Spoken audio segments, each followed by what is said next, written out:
absolutely delicious, y'all.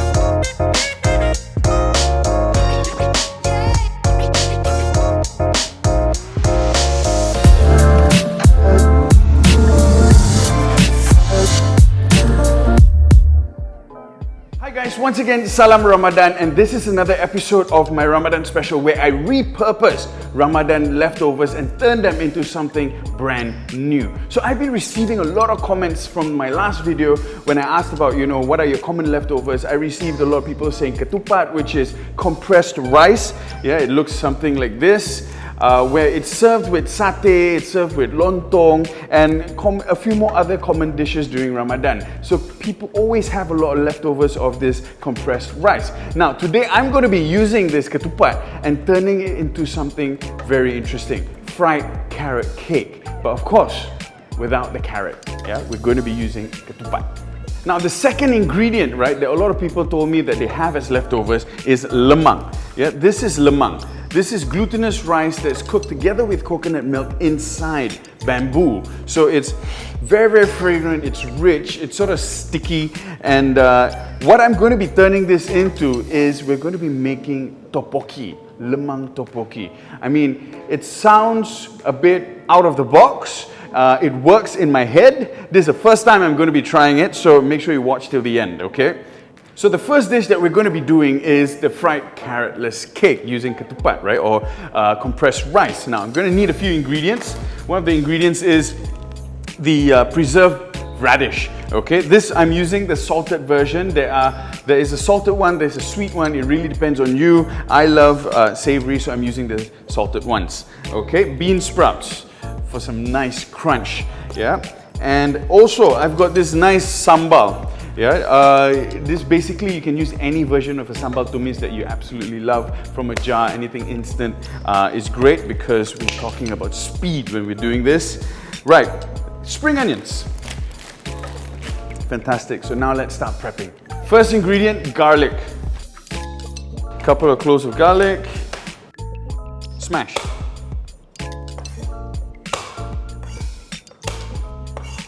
Mince. Next, our compressed rice. Now the reason why I think this would work is because the compressed rice and the carrot cake before frying has very similar textures, right? And the only thing that we have to work on is extra seasoning because the carrot cake has its seasoning, whereas the compressed rice doesn't really taste of anything. Okay, cut them into nice squares.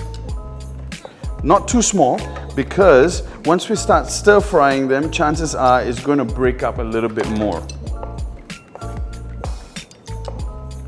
Next, eggs. We need 2 whole eggs.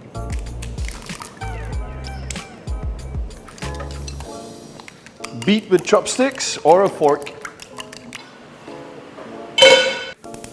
Heat up your pan, add a little bit of oil in, and you can use a wok if you want to, but I prefer to use a pan because a pan has a wider flat surface area, whereas a wok is more narrow down at the bottom. And this is only because I want to sort of crisp up, or rather, brown the rice cakes a little bit more compared to what a wok can do for me.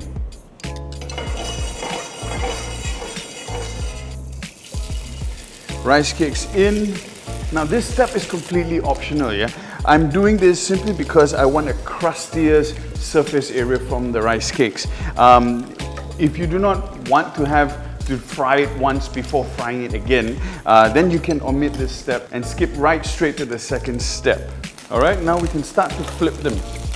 Yeah, when you flip, you should see a nice sort of crusty golden side. That's exactly what we want. All right, so now this is done. Yeah, we can remove this and set it aside. Now there's some recipes where, people put the garlic in straight away together with the other ingredients and stir fry them together. But I prefer to sort of fry them separately before mixing everything in together. Garlic in. We want the garlic nice and golden. Now your radish goes in. Nice.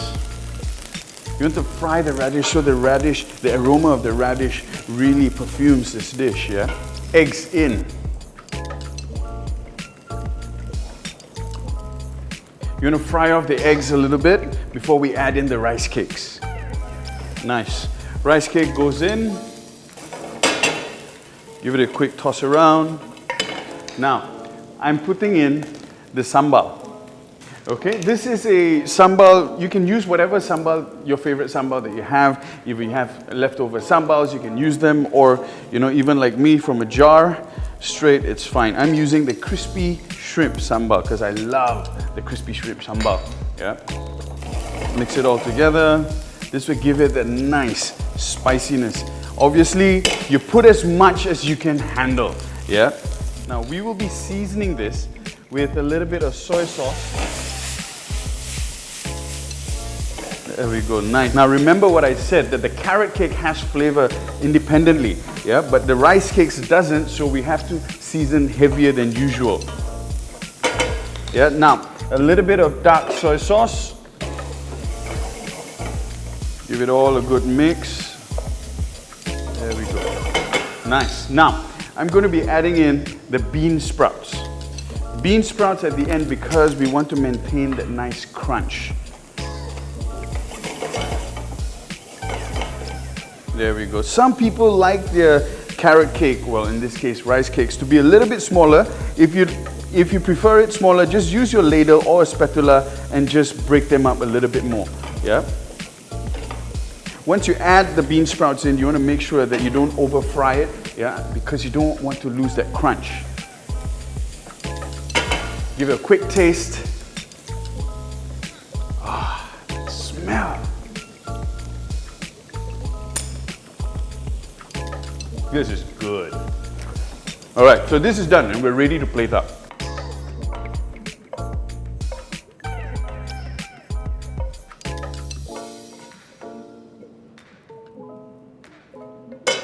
Now, last but not least, we'll slice up a little bit of spring onion and add them in. Pick it up and drop it on top. There we go, nice.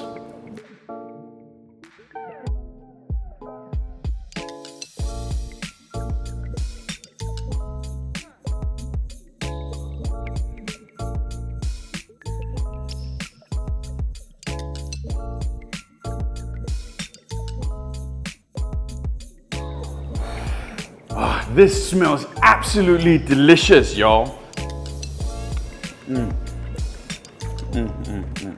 Guys, it's so similar to actual carrot cakes, yeah, because apparently people who make carrot cake now don't really put carrots in carrot cakes, yeah, but with pre-frying the rice cakes, you get that nice crusty crunch on the surface and that nice gooey sort of soft rice cake texture that it is on the inside.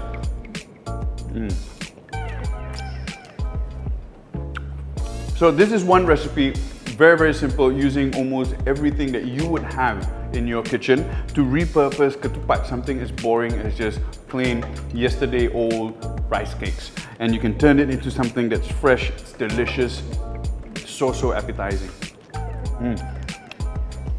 Beautiful. Right, so we're done with the rice cakes, the ketupat. Let's move on to our lemang tteokbokki. I am excited, anxious, and slightly worried about the outcome, but carry on. All right, so we start off with our lemang. So we're just removing this leaf that the lemang is cooked in. Right, now cut down.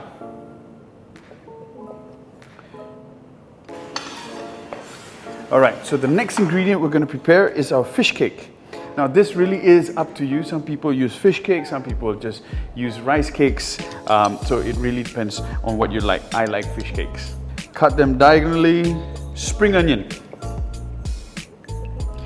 Spring onion to give it a nice green color and also flavor. We'll also need a couple cloves of garlic, smash, mince. So we're combining gochujang, yeah, about 3 tablespoons of this Korean spicy chili paste together with Korean chili powder or chili flakes. Now this really depends on you. If you want it more spicy, you can add more, but if not, add less. I love my food spicy, like hot. Some soy sauce, mix everything together.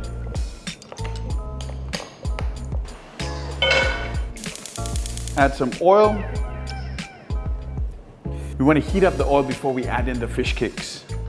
Now, the reason why I think this would work is because the Korean rice cakes and the lemang has, again, similar textures. You've got this nice chewiness to it, and so does lemang, yeah? Especially when you keep lemang in the fridge overnight and the next day, you know, it's sort of hard already. So by cooking it in a tteokbokki gravy, you're sort of rehydrating the lemang. And truth to be told, the only thing I'm worried about is the lemang falling apart. So that's what's worrying me at this point in time, but I believe it will hold together and it will be so tasty because the lemang in itself is rich in flavor, is savory and aromatic because it's cooked with coconut milk and it's so full of flavor.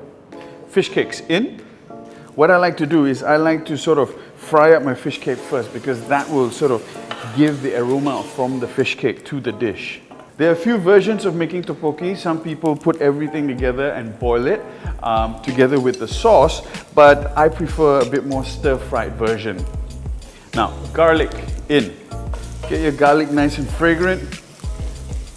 Beautiful. You can see how this fish cake has not just given its flavor, but also nice and crusty on the outside. Okay, now we add in a little bit of water and our sauce paste. Combine everything together. Now for a little bit of the umami flavor, I'm adding in a little bit of, this is anchovy powder. Yeah? Now the lemang goes in. I probably should have separated them before putting it inside. That would be a wiser move so that I don't risk breaking them apart. It does look like it's holding. Now, if you find that it's a little bit thick, add a little bit more water. This is where the lemang will absorb all that flavor from the gochujang, the fish, the anchovy powder, basically the flavor from the sauce. We want to reduce this until it coats the lemang, yeah, and it sort of have this nice, thick sauce. The taste. Tteokbokki usually has this sweet taste to it. I will add a little bit of sugar just to try and stay authentic to the tteokbokki recipe, but I won't add too much sugar because I personally do not like my food sweet. Okay, now that you see that the gravy is nice and thick, we're going to add in our spring onions. Once you add in the spring onion, turn it off, give it a toss around. There we go, nice. And this bad boy is ready to be served.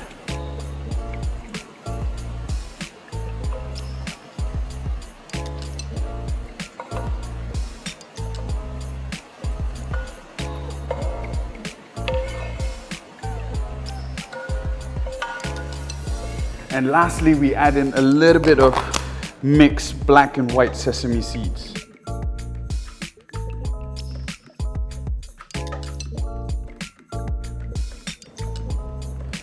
Now, time for a taste test. So now, you can do this without worrying that it'll fall apart. The only thing to note is that do not cut the lemang too thin, yeah, because as you're braising it, there were a few pieces that were a little bit thin and those sort of fell apart. But if you cut it about this thick, you're good.